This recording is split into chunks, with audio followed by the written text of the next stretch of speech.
She walked into the luxury store like any other customer, her outfit modest, her presence unassuming. To the other shoppers, she blended in, just another face in the crowd. But the store manager didn't see her that way. He saw only what he wanted to see, someone he could dismiss, belittle, and treat without respect. When he raised his voice and crossed the line with an action that stunned everyone, he thought he was teaching her a lesson.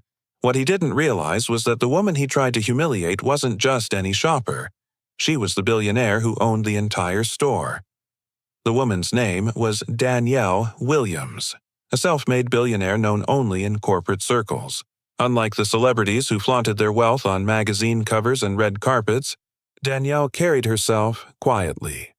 She had built her fortune from nothing, raised by a single mother in a small Midwestern town, working double shifts through college, and eventually founding a chain of tech-driven retail companies that transformed into a global empire.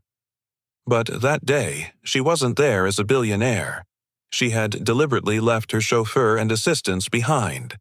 She wore a simple sweater, jeans, and sneakers. Her hair was tied back casually. She wanted to shop in peace, to feel what ordinary customers felt inside one of her luxury flagship stores in downtown Chicago. From the moment she stepped inside, she could sense the difference. The glossy marble floors reflected the soft glow of chandeliers above. Rows of handbags, each worth thousands of dollars, lined the walls. Shoppers in designer suits and glittering jewelry moved from display to display, sipping complimentary champagne as staff greeted them warmly. But Danielle's entrance didn't spark the same response. She noticed how the sales associate nearest to her looked up, paused for a moment, then quickly glanced away as if deciding she wasn't worth the effort. That didn't bother her. She knew appearances could deceive, and she was curious to see how far the bias would extend. Then came Richard Hale, the store manager. Richard was in his early 40s, tall, well-dressed, and carried himself with an air of superiority that suggested he believed he ran the world within these walls. He was known among the staff for being strict, but also selective in who received his best service. To him, appearance mattered more than anything. He spotted Danielle near a display of limited edition handbags. Instead of offering help, he walked straight past her to assist a couple dressed in expensive suits, their diamond watches sparkling under the lights. Danielle continued browsing, quietly observing. She picked up a handbag and examined the stitching. Richard's eyes narrowed. From across the room, he studied her. The plain clothes, the lack of visible designer labels, the absence of jewelry. To him, she was not a serious customer. She was someone wasting time, someone he thought might even steal if not watched closely. A few minutes later, Danielle approached the counter to ask a question about the availability of a handbag in another color. The sales associate she addressed hesitated, glanced nervously toward Richard, and muttered that the item was probably too expensive for her before walking away. Danielle kept her composure. She wasn't there to pick a fight. Not yet. She nodded, thanked the associate, and waited. Richard, however, decided to step in. His voice carried across the showroom floor as he approached her. "Ma'am, these items are very high-end. They're not for browsing like at a department store." The tone was sharp, dismissive, meant to humiliate her in front of the other customers. A few people turned their heads. Danielle felt their eyes on her, a mixture of curiosity and judgment. She smiled, politely. "I understand," she replied softly. But Richard wasn't done. He motioned to a security guard at the corner of the store. "Please make sure she doesn't disturb the merchandise. We've had issues before." Danielle's heart ached. Not for herself, but for every person who had ever been treated this way simply because of how they looked. Still, she remained calm. She had walked into this store seeking honesty, and now she was getting it in its rawest, most brutal form. What? No one knew, not the customers, not the staff, and indeed not Richard, was that Danielle wasn't just a shopper. She was the silent owner behind the billion-dollar brand. And every cruel word, every dismissive gesture, Every insult was being etched into her memory. Because soon she would reveal the truth, and Richard Hale's life would never be the same again. Danielle moved slowly through the aisles, her hand brushing against the fine leather bags, the silk scarves, the glittering displays of jewelry. Each item represented a piece of the empire she had built. Yet here, in this very space, she was being treated as an outsider.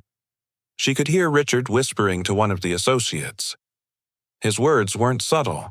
Keep an eye on her. People like that don't belong here. If she asks too many questions, tell her everything is out of stock. The associate nodded reluctantly, clearly uncomfortable but unwilling to challenge their manager. Danielle caught every word, though she pretended not to. She decided to test them further. At one of the counters, she pointed to a diamond bracelet. "This one is beautiful. Could I see it up close?" The young associate behind the counter hesitated, then glanced toward Richard. Richard shook his head, his lips curling into a smirk. "That piece is valued at nearly $50,000. We don't usually let just anyone handle it."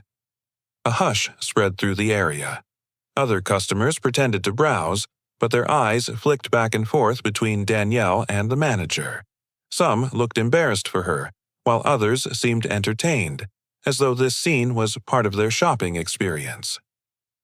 Danielle's calm never wavered. She smiled, her voice warm but firm. "Thank you for clarifying." Inside, though, she was making mental notes. Every insult, every slight was evidence of the deeper issue she had long suspected, that even within her own brand, discrimination could thrive under the wrong leadership. Richard, emboldened by her silence, grew bolder. When Danielle walked toward the private fitting area, he stepped in front of her. "Ma'am, unless you plan on making a purchase, I'm going to have to ask you to leave. This isn't a place to wander. We cater to serious clients only." Ripple of discomfort ran through the staff. A couple, standing nearby, gasped softly. One woman whispered to her husband, "Why is he talking to her like that?" But Richard ignored them. His focus was on asserting dominance, proving to everyone that he was in control of the store. Danielle tilted her head slightly, her eyes studying him with a quiet intensity. "And how do you determine who is a serious client?" she asked Richard, chuckled bitterly. "It's obvious. Some people walk in with the means to afford what we offer. Others, well, let's say, we know when someone doesn't belong." His words dripped with arrogance. He wasn't just belittling her. He was broadcasting his prejudice to everyone within earshot. Danielle didn't argue. She nodded again, as though she had gotten the answer she came for. But as she turned to walk away, Richard's frustration grew. He wanted to push further, to drive her out. That's when the incident happened. The moment that would change everything. Danielle paused near the display of handbags again, gently lifting one to examine the detail. Richard stormed over, his voice sharp. "I told you not to touch what you can't afford." Before anyone could react, he reached out and slapped her hand away from the bag. The sound echoed through the store. Sharp, humiliating, impossible to ignore. Gasps erupted around the showroom. The sales associate closest to them dropped her notepad. A couple stepped back in shock. Even the security guard froze, unsure of what to do. Danielle's hand trembled slightly, not from fear, but from the sheer audacity of what had just happened. For a brief moment, silence filled the store. Then whispers began to ripple. Did he just hit her? Unbelievable. Is he insane? Richard straightened his suit, his expression smug, as though he had asserted his authority once and for all. "Maybe now you'll understand this isn't a place for you," he said coldly. But what he didn't understand was that with that single action, he had crossed a line that would destroy his career.